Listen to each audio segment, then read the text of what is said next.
Rola, ticos e ticas, estamos aí, ó, fazendo parte do canal do meu amigo Fábio, nessa primeira live com ele aí, é um prazer. Vamos esperar o pessoal chegar, mas já vamos batendo papo, porque live é assim mesmo, live é Ô, deixar as Levi, coisas fluir. fazendo um É, resumo aí, principalmente por que o Paraguai, né? Um por que o resumo geral. Paraguai? É a pergunta fundamental, né, Fábio? Assim, todo mundo começa com essa pergunta, né? Depois de você descobrir, de aparecer, né, de brilhar aquela luzinha assim, ó, Paraguai, né? Aí você começa a pensar, mas por que Paraguai, né? É uma das perguntas fundamentais, né? Bom, eu posso começar falando um pouquinho então, hein? Pode um resuminho aí. Tem que ser um resumo mesmo, porque a história é longa, né? Uai, Sim. rapaz, no meu caso, né, nem preciso contar a minha história toda, porque, né, assim, eu já pensava em migração, já tinha mais de 10 anos, desde o nascimento da minha primeira filha, a Alice, me bateu uma coisa assim, falei, caramba, não dá para ficar no Brasil não, a gente que cria filho, como é que eu fico no Brasil com essa responsabilidade toda, né, devido às questões culturais, educação, né, porque a gente já era da área de educação, a gente já ficava bem preocupado, né, do futuro do país. Há 10 anos atrás eu comecei a pensar em imigração, né? E aí ficava naquela dos Estados Unidos e tudo. E aí você sabe, né, como é que é o brasileiro, né? A gente vai jogando para frente, vai esperando e as coisas vai melhorar, só que infelizmente as coisas só foram piorando, né? Culturalmente, politicamente e tudo. E aí a gente continua nessa busca. Até que aconteceu, né, o que aconteceu infelizmente aí nas últimas eleições. E aí eu falei: "Ah, não, agora não dá mais não, pelo amor de Deus". Aí agora a coisa já tá urgente, né? Aí Renato 38, que eu já estava seguindo há um tempo, ele um dia no podcast começou a falar, né? Falar, com menos de US$ 500 você consegue migrar para o Paraguai legalmente e tal. Eu falei, mas sério, como assim, né? Eu já estava preparado para ficar ferrado, sem dinheiro. Falei, meu Deus, se eu vender tudo que eu tenho aqui no Brasil, eu vou morar no motorhome nos Estados Unidos, sem falar inglês, longe da família, meu dinheiro vai se reduzir 6 vezes. E aí, quando ele falou essa do Paraguai, eu comecei a pesquisar, sabe? Eu comecei a pesquisar, pesquisei de um lado, pesquisei do outro, fui na internet, comecei a ver os benefícios, já me chamou muita atenção o fato de ser perto do Brasil, né? Que já era uma grande vantagem. E aí a gente começa a descobrir, né? Os benefícios fiscais, a proximidade com o Brasil, e também a cultura começou a me fazer uma. Pô, eu falei, caramba, que cultura bacana, né? Nós, como conservadores, cristãos e tal, eu falei assim, poxa. Então eu comecei, inclusive, a ver mais vantagens do que Estados Unidos, sabe, Fábio? Porque eu já estava pesquisando nos Estados Unidos já há bastante tempo já. Só que aí, quando eu vi realmente que o Paraguai poderia ter essas outras vantagens, eu falei, poxa, tá melhor do que Estados Unidos, né? Mais barato, seu dinheiro rende, é, a cultura muito boa, em relação à educação também, por ser um país mais livre, a gente tinha condição de pagar uma escola particular e tal. É um país principalmente que não tem essa doutrinação da esquerda, né? Não tem essa dominação cultural que o Brasil sofre, né, já há décadas. Aí eu comecei a ver várias vantagens, né? E também, assim, cabia no meu bolso, né?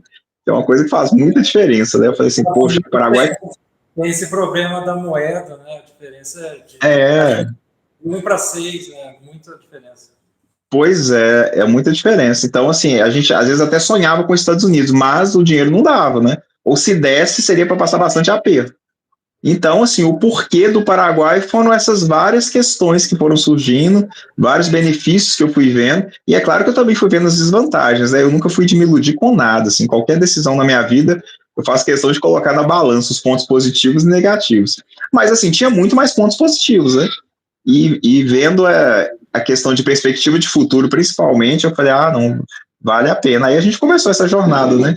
De descoberta, de ver documentação, de vir conhecer, e chegamos até aqui, né? Já estamos aqui instalados já há um tempinho bom. Já são praticamente o quê? Os 6 meses que você está aí? Já deu mais de 6 meses, já vencemos 6 meses, né? Porque eu vim, fiquei aqui 2 semanas, voltei para o Brasil, aí apareceu a oferta da casa, aí eu voltei aqui só para comprar a casa, que eu falei, pô, ter uma casa própria é vantagem, né? E aí na terceira vez eu vim com a família. Então, se for juntar isso tudo aí, já deu mais de 6 meses já. É. E a questão. Tem dois fatores complicados para migração para os Estados Unidos, para a Europa também. Um é a questão que eu falei da diferença de moeda, É, e a outra nos Estados Unidos tem a questão do visto também, né? Bem complicado lá.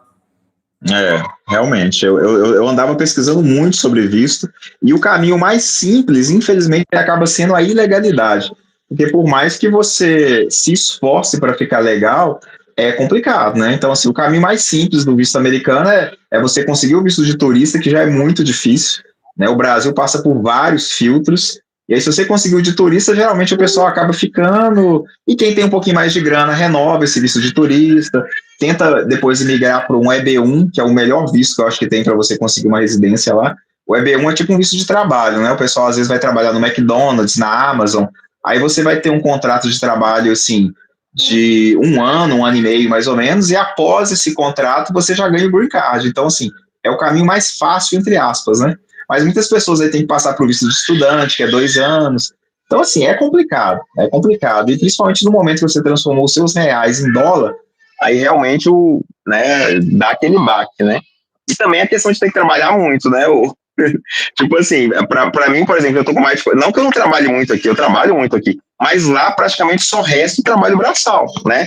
Como é que você vai conseguir empreender nos Estados Unidos, né? Você, como um cidadão classe média baixa brasileiro, você chegar lá e empreender é quase impossível, é muito difícil. Então você vai para o trabalho daqui. Então... A melhor alternativa, eu acho que é a construção civil, que pelo que eu pesquisei faz tempo atrás, é que pagava um pouco melhor, mas ou você vai estar na mão dos próprios imigrantes, ou os latinos, né? Ou os próprios brasileiros lá, né? Exatamente. Então, tudo isso eu pensava, assim, não, peraí, se eu for para lá, o que eu vou fazer, né? O que eu sei fazer é trabalhar em restaurante, então eu vou ter que trabalhar para os outros, e mesmo assim, vou ganhar pouco, entre aspas, né? Então, assim, ficava bem difícil. Então, assim, se eu desse muita sorte, seria um trabalho de restaurante, que não deixa de ser um trabalho braçal, e geralmente você vai ter que ter 2 empregos. E aí, se você dá a sorte de conseguir um EB1, uma empresa que está precisando de você e tal, você vai ter que se contentar com um salário baixo para o padrão americano, né? Você vai ter que pegar aí $1.000 por mês, $1.100, vai ter que trabalhar muito, igual o McDonald's lá é 8, 9 horas por dia, o que vai te impedir de trabalhar talvez numa coisa que vai pagar mais, porque pelo seu visto você será obrigado a pegar esse serviço, né? Então são várias questões assim que vai dificultando, e eu admiro muito quem vai, consegue tudo, e também vai depender muito da configuração da família, né? Na minha família é muito complicado, que são 4 crianças. Então minha esposa não pode trabalhar, então a renda já cai pela metade. Então tem tudo isso. Se você vai sozinho e você consegue fazer esse jogo todo, aí funciona bem. Mas para mim, estrutura de família era realmente bem complicado. Porque até na questão cultural, língua, você estando aqui no Paraguai, você está bem mais próximo também do Brasil. Exato. Se você quiser sair de encarnação para vir para o Brasil, você pega um carro. Você está nos Estados Unidos, você vai ter que vir de avião. É verdade. Você vê várias histórias até tristes, assim, as pessoas ficam presas mesmo nos Estados Unidos, né? Se a pessoa quebra totalmente, ela não tem nem como voltar, né? Ela simplesmente fica presa lá. Enquanto no Paraguai, assim, Deus livre, eu acho até bem difícil isso acontecer, só se a pessoa se planejar muito mal mesmo, né? Mas se Deus livre acontecer de você quebrar totalmente no Paraguai, você ainda consegue voltar para o Brasil, né? Com o mínimo recurso, você consegue voltar e vai para os braços da sua família, que às vezes pode te socorrer e tal. E Estados Unidos, Europa, já é bem mais difícil. Você vê, inclusive, o tanto de gente que está sofrendo em Portugal, né? Porque o pessoal foi muito pela aquela ideia de tipo assim, Portugal é a minha língua, né? Praticamente, eu não me preocupo com isso, eu vou ganhar em euro. Então o cara faz esse cálculo muito simplório, porque uma imigração envolve muito mais coisas, né? Não é só esse cálculo tão simples, né? E aí você vê já vários brasileiros arrependidos, já vê muito brasileiro morador de rua. Tem gente que trabalha num emprego relativamente bom em Portugal, mas está morando na rua, está morando numa barraquinha, numa tenda, porque não consegue pagar o aluguel. É um salário baixo, né? É o salário mais baixo da Europa, é o de Portugal. Na época do inverno lá. Como é que faz, né? Então, imigração não é brincadeira, não, sabe? Por mais que você pesquise e leia e veja vídeos e tudo, a grande verdade que é quando você está lá que você vai descobrir a realidade. Isso vale muito para o Paraguai, porque no momento que eu descobri o Paraguai, eu não parei de consumir material, sabe? Consumir, ver muito vídeo, conversar, ligar, participar de grupo, escutar relato das pessoas, quem estava aqui, quem estava nas outras cidades também, participei dos grupos tudo, fiquei um tempão nisso, assim, sabe? E mesmo assim, chegou aqui, teve várias surpresas, entendeu? Chegou aqui, teve muita coisa que foi mais difícil, porque não é só só mil maravilhas, né? Por mais que você vá, e mesmo que fique aí um mês, 2 meses que seja, não é a mesma coisa da tua vida tá aí, você já tá lá e vivendo lá, o cotidiano é diferente exatamente. Turista, né?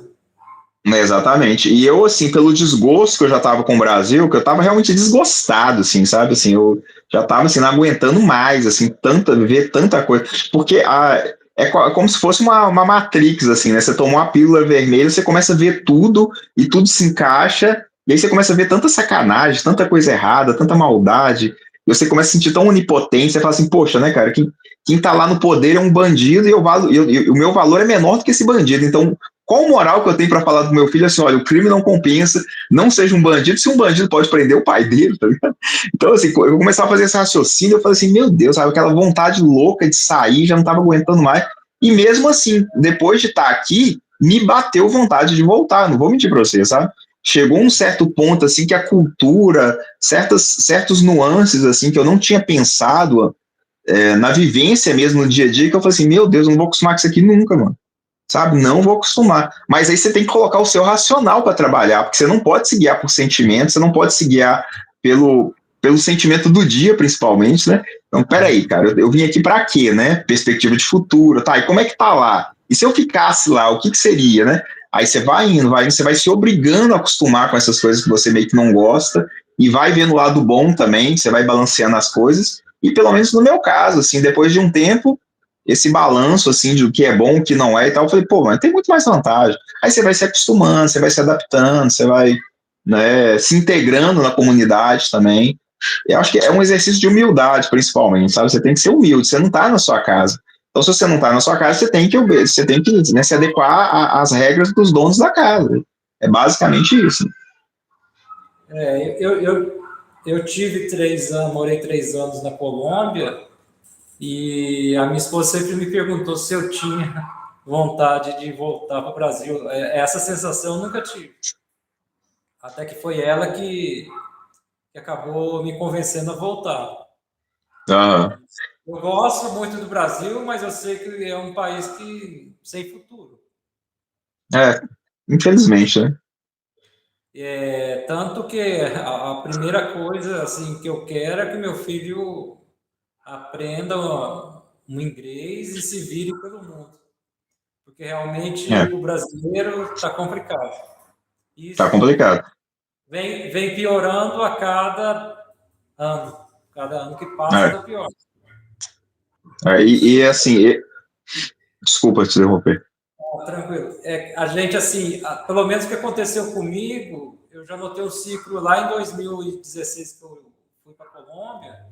Agora são 9 anos para 10 anos, está repetindo o mesmo ciclo.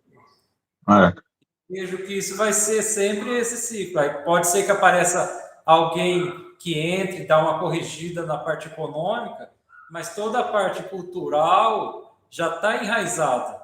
Já são, sei lá, 40 anos praticamente que está essa cultura aí, e realmente o trabalho para reverter vai durar muito tempo também. Não é do dia para a noite. Tanto que quem acompanhava o Olavo de Carvalho vai saber que ele dizia exatamente isso, né? Primeiro você tem que tratar a parte intelectual para depois vir com a parte final, que é a parte política. E aí a gente chega a perceber que a gente é meio que a gente não tem esse tempo mais, né? E os nossos filhos, a gente não quer que eles precisem de passar por essa jornada e esse risco também, porque pode ser, tipo assim, se tivesse tudo a mil maravilhas agora no Brasil, se tivesse tudo perfeito, né? Uma nova consciência, a educação sem essa ideologia toda, pô, ainda ia levar 30, 35 anos para aí sim ficar o certo, né? O país realmente começar a andar e tudo. Então, poxa, eu daqui a 35 anos já estou beirando meus 75 anos, eu já sei que eu não vou aposentar, meus filhos, então, qual o risco de você deixar eles mergulhados nessa cultura que pode ser que dê certo? Infelizmente, as perspectivas dizem que não vai dar certo, né? Porque as crianças que estão estudando hoje estão sendo criadas para ser maus profissionais, É inacreditável, né? Infelizmente. E o professor, ele já falava isso, né? Quando a gente estava lá empolgado com o Bolsonaro, quando a gente já estava lá empolgado, pô, agora as coisas estão certas e tal, ele já falava, não, mas peraí, né? Não vai ser política que vai resolver a situação de vocês. Inclusive, até ontem mesmo eu já estava fazendo um roteirinho aqui de um vídeo sobre essa questão da magnífica aí, né? Porque é incrível, né? A gente tem que se policiar a todo momento mesmo. Porque o brasileiro tem essa mania, né? A gente vê uma coisa boa, a gente se prende aquilo, né? Quando eu vi o Trump lá, o pessoal lá indo lá, o filho, o Eduardo, junto com o Paulo lá, conversando dentro da Casa Branca, eu falei, pô, cara, que bacana, né? Você tem agora alguém acima dessa galera do Brasil aí, que tem poder de fazer alguma coisa sabendo das coisas erradas. Então começa a te dar aquela esperança de que as coisas, poxa, mais uma coisa, tá? Então, mesmo depois disso tudo, a gente ainda fica com aquele desejozinho de que, pô, agora vai, né? Aí, pô, vai, acontece o que acontece, né? O cara vai lá e reverte o negócio. Tipo assim, não existe seriedade nenhuma, a verdade é essa, sabe? Até uma lei séria como essa, ela é colocada numa mesa de negociação e o povo brasileiro que se dane, entendeu? A grande verdade é essa. Quando tá lá o interesse de um, o interesse de outro, a população que se dane. Não adianta. Então, assim, é a regra fundamental que a gente tem que fiar na nossa cabeça. Não coloque suas esperanças na mão de político, mas nunca. Inclusive no Paraguai. Inclusive quando você estiver aqui, você tem que levar isso como certeza para sua vida. Qualquer país não tem, assim, a visão que eu tenho assim de mundo é que aos poucos as coisas vão ter a tendência de piorar mais ainda, tá? No mundo inteiro, não é só no Brasil. Tem lugares que ainda vai demorar, tá? Eu acho que o Paraguai ainda vai ter um lapso bom aí. Vai, eu te garanto. Eu te garanto que vai, porque eu tô aqui, eu tô sentindo a cultura, assim, tem coisas que, nossa, que dá para ter longas conversas, que são inacreditáveis, assim, como que a cultura deles é muito boa, respeitosa, conservadora. Eles, para se contaminarem com isso, nossa, vai levar muito tempo. E, inclusive, assim, quando você vê alguns lampejos de esquerdismo, alguns lampejos de cultura woke, que é isso? Eles rechaçam sem dó mesmo. Então, assim, isso aí vai levar muito tempo mesmo. Mas, de qualquer forma, eu acho que isso que aconteceu com essa revogação da Magnífica aí é para a gente aprender mesmo, é para tomar vergonha na cara e, pelo amor de Deus, assim, quem é responsável pelo futuro da sua família é você, quem é responsável pelo seu destino é você. Não coloque seu destino na mão de político, não dê 1 centímetro de crédito para eles nunca, entendeu? Não faz sentido mesmo. Sempre o Estado vai querer correr atrás das pessoas, de alguma forma, de apertar. E isso é sempre aquela coisa, tem os amigos do rei, isso não. O que acontece É, muito hoje é um resquício da falta de moral, de ética, que nenhum lugar tem é. mais, se perdeu com o passar do tempo.